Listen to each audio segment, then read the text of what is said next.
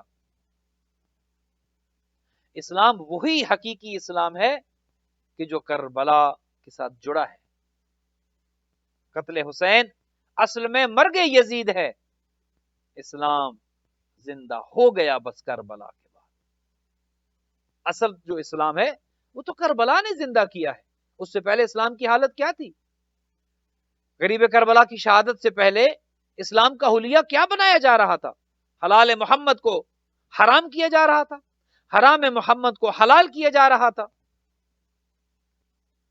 اور اس صورتحال میں حجت خدا پر یہ ذمہ داری عائد ہوتی تھی کہ آواز حق کو بلند کریں.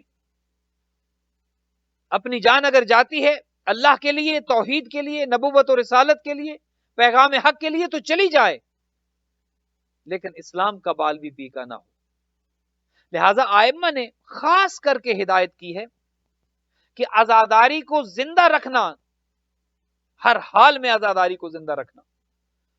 کرونا ہو، یہ جو آج کل کے حالات ہیں، کیا اس کی کیا حیثیت ہے؟ ذکر کبھی بند نہیں ہوگا، ذکر کبھی ختم نہیں ہوگا.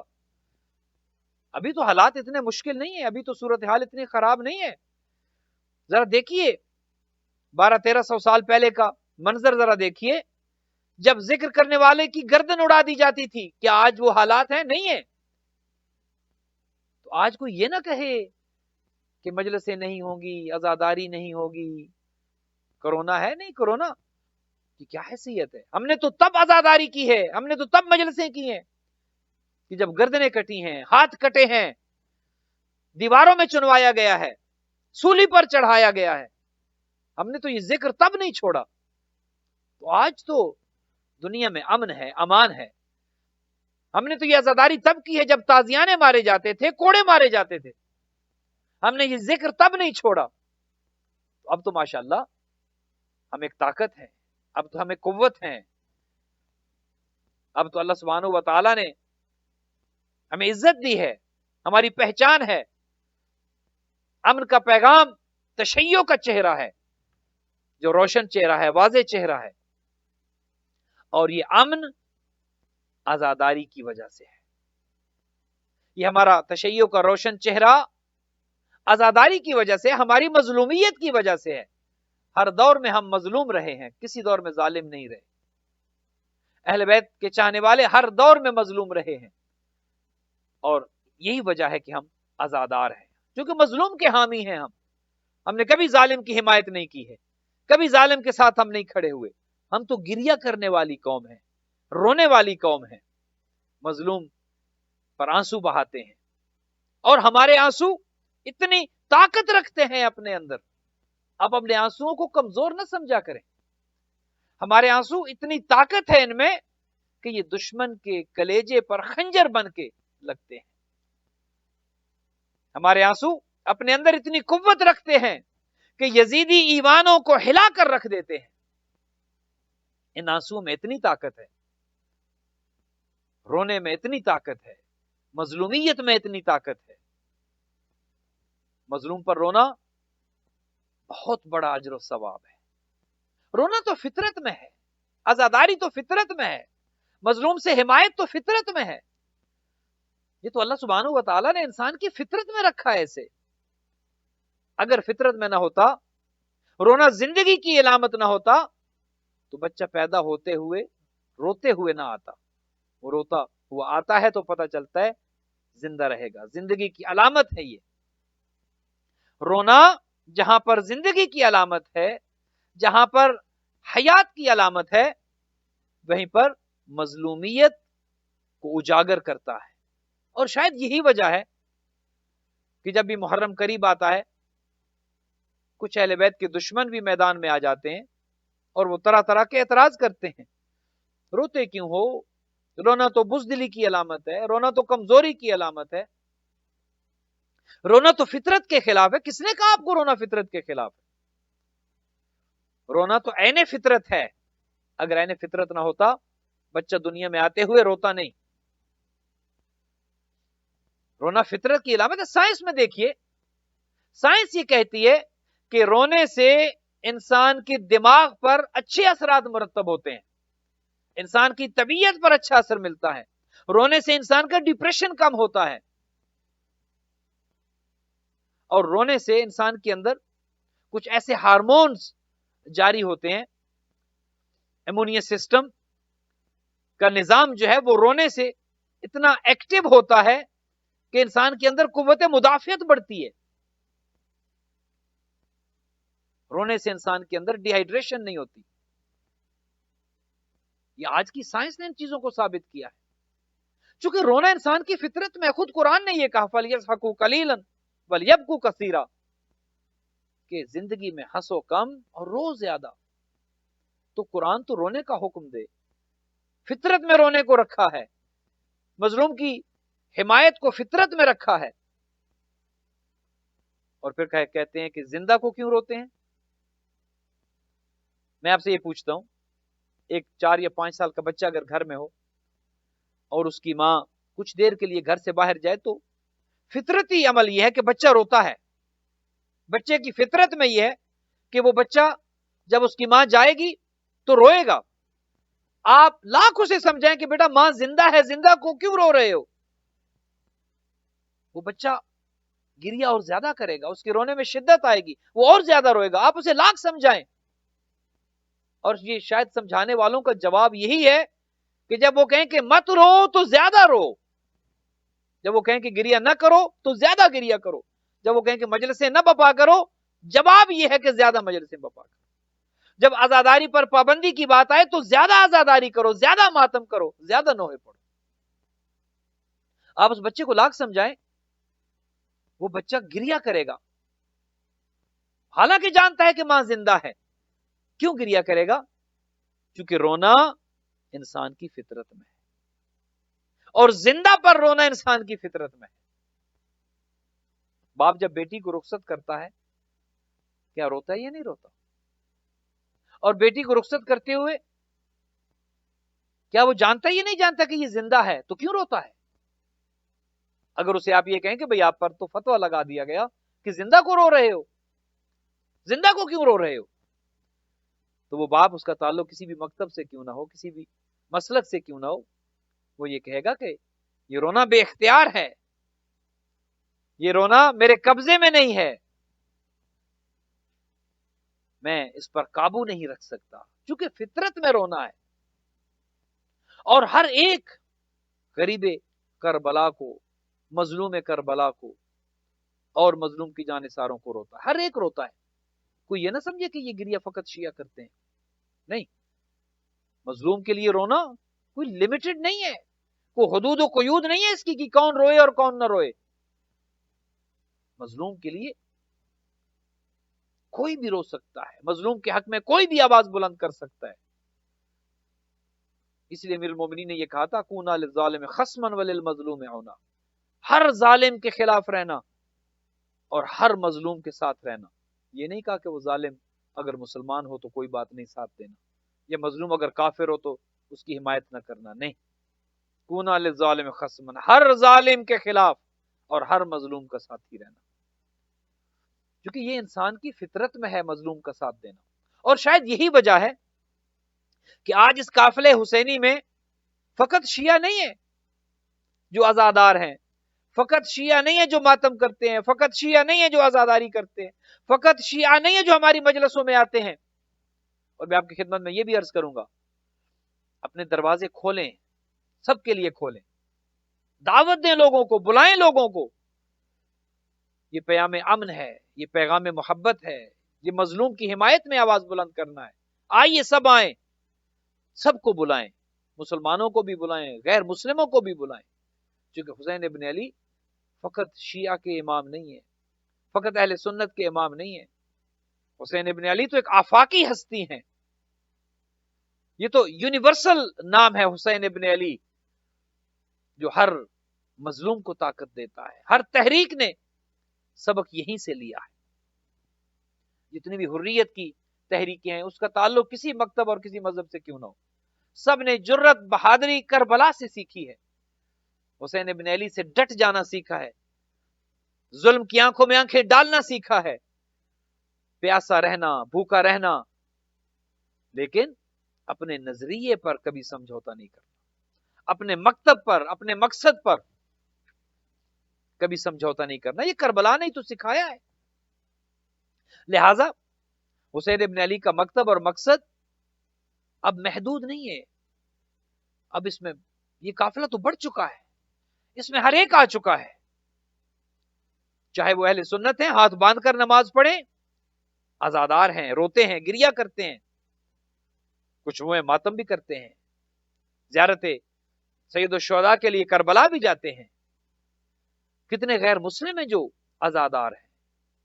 چونکہ عزاداری فقط شیعہ کے لیے نہیں ہے، عزاداری تو مظلوم کے حق میں آواز اٹھانا ہے، اور ہر ظلم سے نفرت کرنے والا عزادار ہے.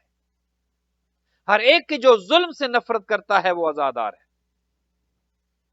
اور ہماری ان مجالس نے، ہماری اس عزاداری نے اس مکتب کو بچایا ہے. آج اگر تشیع موجود ہے تو یہ عزاداری کی مرہون منت ہے، ذکر حسین ابن علی کی مرہون منت ہے.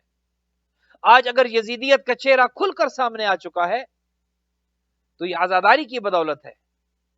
آج اگر یزید کا نام گالی بن چکا ہے اور ہر مکتب اور مسلک سے تعلق رکھنے والا اپنے دل میں محبت حسین رکھتا ہے، اس کی وجہ یہ ہے کہ ہماری عزاداری نے دنیا کو یہ پیغام دیا ہے، یہ پہچان کروائی ہے، یہ تعارف کروایا ہے کہ کربلا دو شخصیات کی جنگ نہیں تھی، یہ فقط حسین اور یزید کا معرکہ نہیں تھا، بلکہ کربلا تو ایک نظریے پر بپا ہوئی تھی. ایک نظریہ حسین ابن علی کا تھا، ایک نظریہ یزید ابن معاویہ کا تھا. ایک نظریہ اس کا تھا جو وارث انبیاء ہے، اور ایک نظریہ اس کا تھا جس کے ابا و اجداد کفر و شرک پر رہے ہیں. لہذا کربلا دو شخصیات کی جنگ نہیں، ایک طرف ظلم تھا، ایک طرف مظلومیت تھی. ایک طرف کھانا پینا تھا، ایک طرف بھوک اور پیاس تھی. ایک طرف مارنے والے تھے، ایک طرف مرنے والے تھے. ایک طرف ظلم کرنے والے تھے اور دوسری طرف ظلم کی چکی میں پسنے والے تھے. لیکن یہ تاریخ نے دیکھا کہ مظلوم نے اس حد تک جرت اور بہادری کا مظاہرہ کیا کہ اپنے مقصد پر کبھی کوئی آنچ نہیں آنے دی. مظلومیت کی حدوں کو چھو دیا، کمال مظلومیت پر چلے گئے. ایسی مظلومیت چشم فلک نے کبھی نہیں دیکھی جو ظلم کربلا میں ہوا. لیکن اپنے مقصد اور اپنے نظریے پر کوئی سمجھوتا نہیں کیا، جس کا نتیجہ یہ نکلا کہ آج تک یزیدیت پر لعن اور نفرین کی جاتی ہے، اور ہر مکتب اور مقصد سے تعلق رکھنے والا، نظریے سے تعلق رکھنے والا عزادار بن چکا ہے. بلکہ اگر یوں کہوں تو شاید زیادہ مناسب ہوگا کہ دنیا کا اکثر حصہ عزادار بن چکا ہے. مکتب کوئی ہو، نظریہ کوئی ہو، مذہب کوئی ہو، عزاداری مشترک عمل ہے. عزاداری کسی خاص مکتب کے لیے مخصوص نہیں ہے، بلکہ اگر یوں کہوں کہ اب تو دو مکتب بن چکے ہیں، دو نظریے بن چکے ہیں، دو سکول آف تھاٹس بن چکے ہیں. ایک کا نام ہے حسینیت اور ایک کا نام ہے یزیدیت. اب تو پہچان یہ بن گئی ہے کہ تم حسینی ہو یا یزیدی ہو، نماز پڑھتے ہو ہاتھ باندھ کر یا کھول کر، کافر ہو، ہندو ہو، سکھ ہو، عیسائی ہو یا کیا ہو، وہ بعد میں پوچھا جائے گا. پہلے یہ بتاؤ ظالم کے ساتھ کھڑے ہو یا مظلوم کے ساتھ کھڑے ہو، یزید کے ساتھ کھڑے ہو یا حسین کے ساتھ کھڑے ہو، یزیدیت کے ساتھ کھڑے ہو یا حسینیت کے ساتھ کھڑے ہو. اب تو بات یہاں سے شروع ہوگی. اگر حسینی ہو تو آؤ ہمارے گلے لگو. ہم تم سے تمہارا مسلک نہیں پوچھیں گے، ہم تم سے تمہارا مذہب نہیں پوچھیں گے. جب حسینی بن جاؤ گے تو حسین ہی چونکہ ہدایت کا چراغ ہیں، ہدایت یہیں سے ملتی ہے. آؤ ذرا حسینی تو بنو، پھر مسلمان بھی بن جاؤ گے، پھر مومن بھی بن جاؤ گے، پھر متقی بھی بن جاؤ گے. چونکہ ہدایت تو یہیں سے ملنی ہے، چراغ ہدایت تو حسین ابن علی ہے. جب ہدایت کے چراغ سے دور رہو گے تو ہدایت ملے گی کہاں سے؟ نبی مکرم نے تو یہ بتا دیا تھا کہ ہدایت حسین ابن علی کا نام ہے. تو پہلے آؤ تو صحیح، ہدایت لینے کے اہل تو بنو، جب حسین کے قافلے میں آ جاؤ گے، جب حسینی بن جاؤ گے، تو کم از کم ظالم سے نفرت آ جائے گی تمہارے دل میں، اور مظلوم سے محبت آ جائے گی۔ یہاں سے بات شروع ہوتی ہے۔ لاکھ نمازیں پڑھو، لاکھ روزے رکھو، لاکھ عبادتیں کرو، لیکن اگر عبادتیں کر کے بھی کھڑے ظالم کے ساتھ ہو، تمہاری عبادتوں کا فائدہ کیا ہے؟ اگر روزے رکھ کے، سجدے کر کے، عبادتیں کر کے پھر تمہارے دل میں ہمدردی ظالم کی ہے، تو پھر اس کا مطلب یہ ہے کہ تم ظالم کے ظلم میں اس کا ساتھ دے رہے ہو۔ تمہاری نمازیں کدھر گئی؟ تمہاری عبادتیں کدھر گئی؟ بات تو شروع یہاں سے ہوتی ہے کہ بتاؤ کہ کس کے ساتھ کھڑے ہو، ظالم کے ساتھ یا مظلوم کے ساتھ؟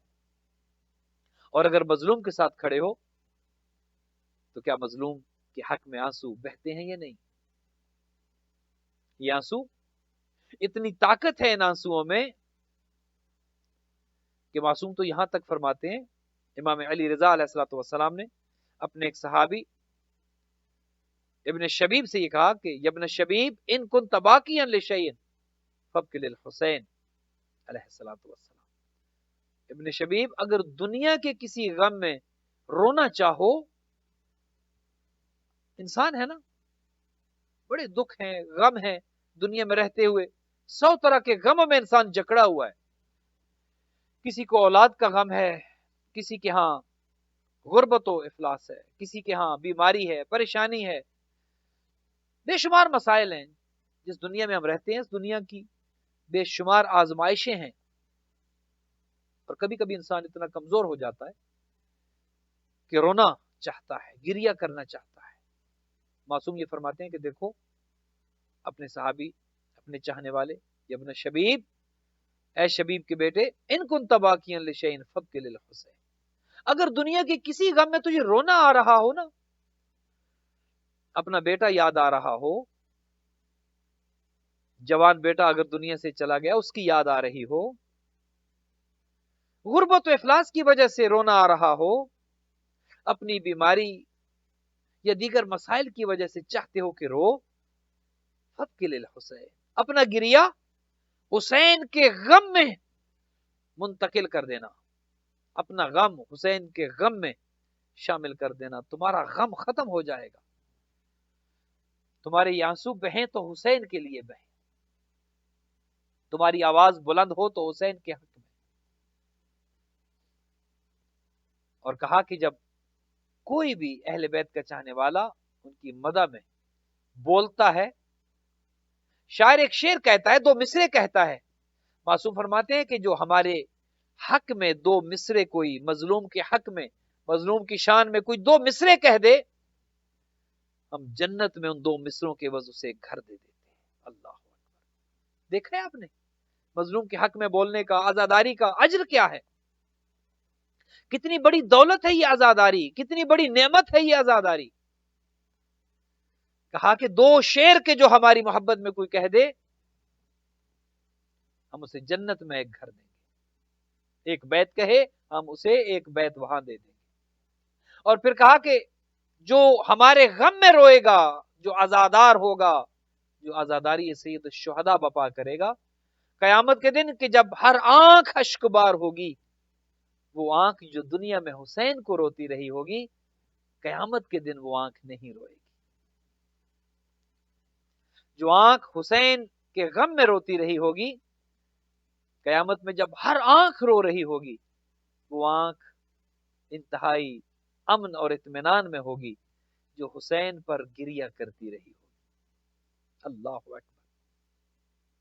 عزادارو، محرم کا چاند جب نکلتا ہے نا، بے ساختہ رونے کو دل کرتا ہے، بس میں نہیں رہتا، محرم کا نام سنتے ہی چاہتا ہے دل کے انسان روئے اور جی بھر کے روئے۔ خود معصوم فرماتے انا قتیل العبرہ، میں ایک ایسا مقتول ہوں کہ جسے ظلم و بربریت سے شہید کیا گیا۔ جب بھی میرا نام آئے گا، کوئی روئے بغیر رہ نہیں سکے گا۔ اس نام میں تاثیر اتنی ہے، حسین کے نام میں وہ کیا مظلومیت ہے کہ نام سنتے ہی انسان چاہتا ہے کہ رو دے. اور محرم کا چاند طلوع ہوتے ہی اہل بیت کے چاہنے والوں کے گھروں سے گریہ وزاری کی آوازیں بلند ہونا شروع ہو جاتی ہیں.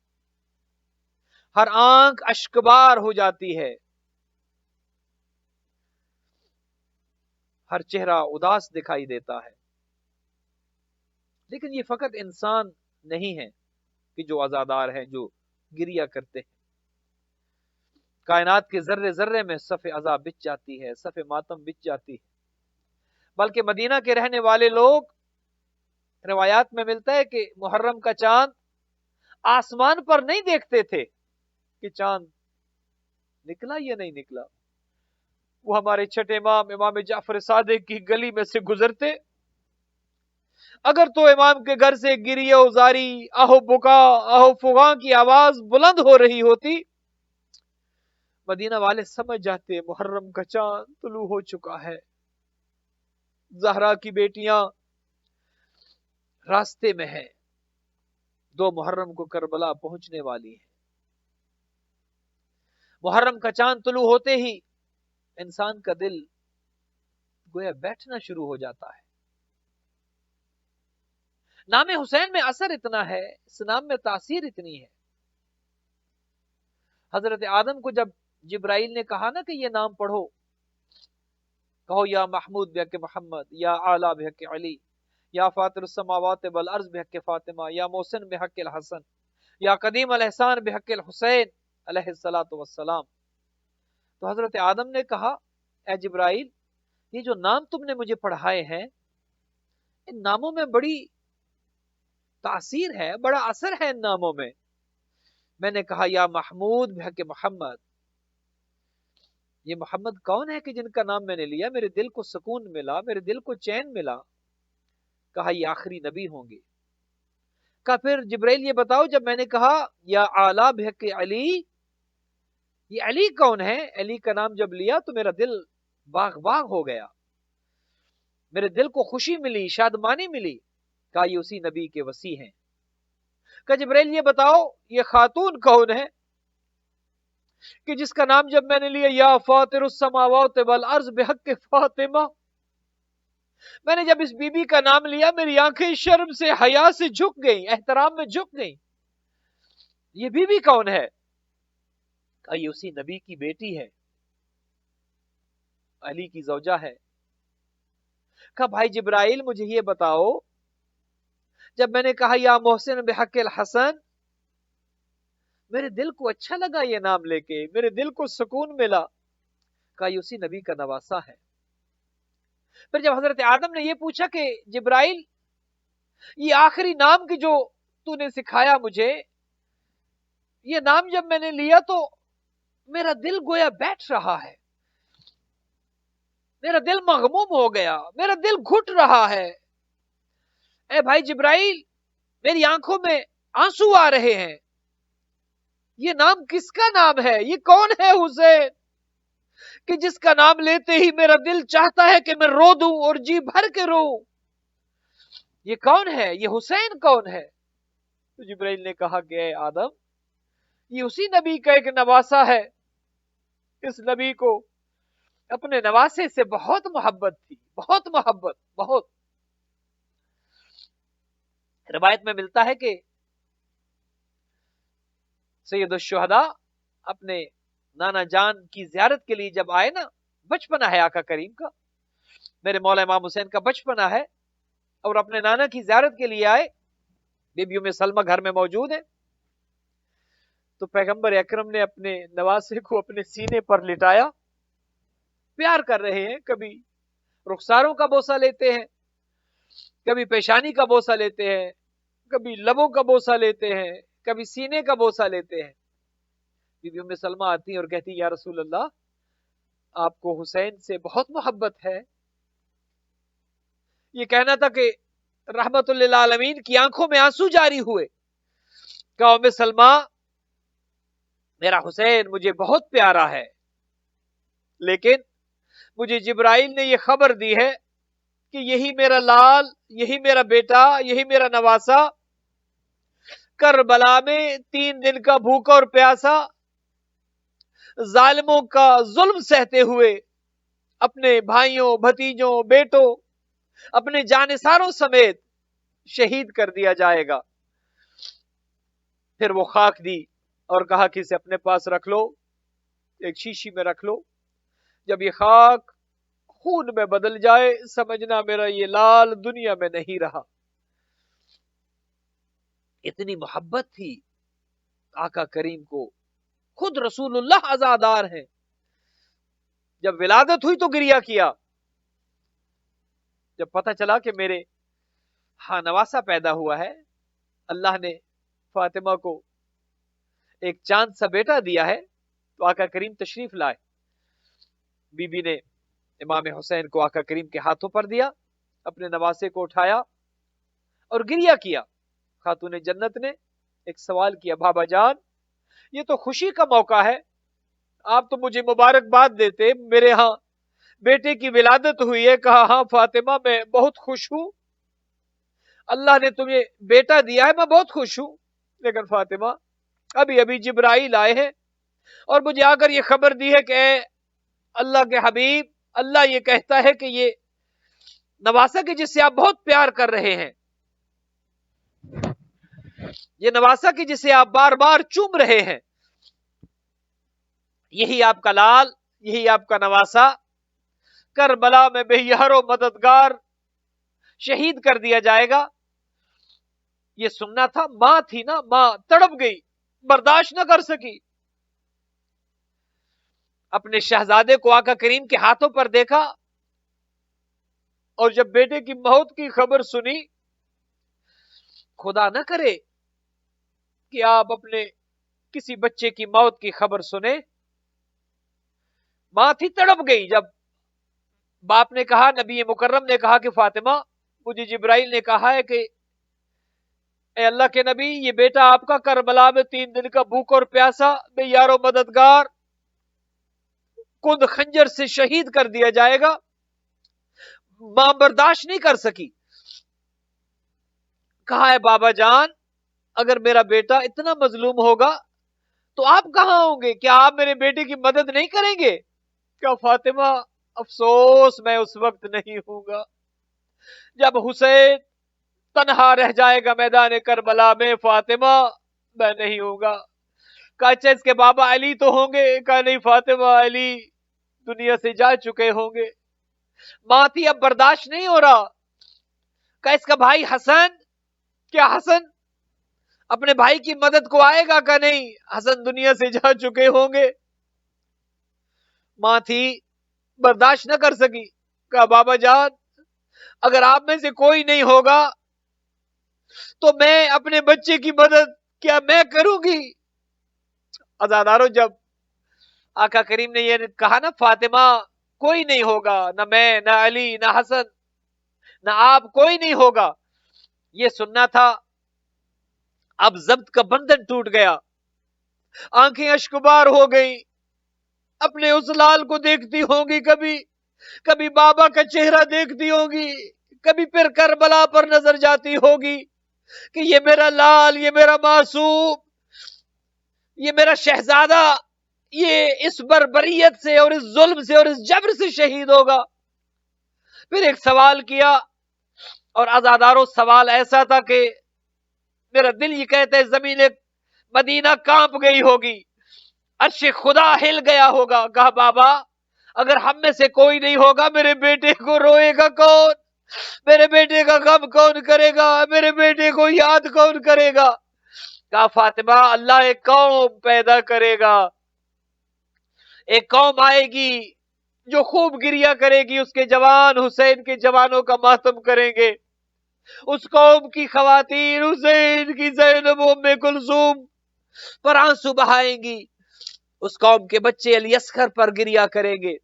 سننا تھا، تسکین ہوئی دل کو، کوئی تو ہوگا جو میرے لال کو روئے گا، کوئی تو ہوگا جو میرے لال پر آنسو بہائے گا۔ کہا بابا اگر یہ بات ہے تو پھر میں بھی ایک وعدہ کرتی ہوں، وہ قوم جو اللہ بھیجے گا نا بابا، جو میرے لال کا ماتم کرے گی، جو میرے لال پہ آنسو بہائے گی، جو میرے لال کی مجلسیں کرے گی، جو میرے لال کا غم منائے گی، بابا ایک وعدہ میں بھی کرتی ہوں، جو کہ میں ہوں خاتون جنت، میں ہوں خاتون قیامت، بابا میں جنت کے دروازے پہ بیٹھ جاؤں گی، بابا میں جنت میں داخل نہیں ہوگی، میں کہوں گی یا اللہ جب تک میرے حسین کا ایک ایک عزادار جنت میں نہیں جائے گا میں جنت نہ جاؤں گی، میں کہوں گی یا اللہ جب تک ایک ایک رونے والا، ایک ایک رونے والی، ایک ایک ماتم کرنے والا،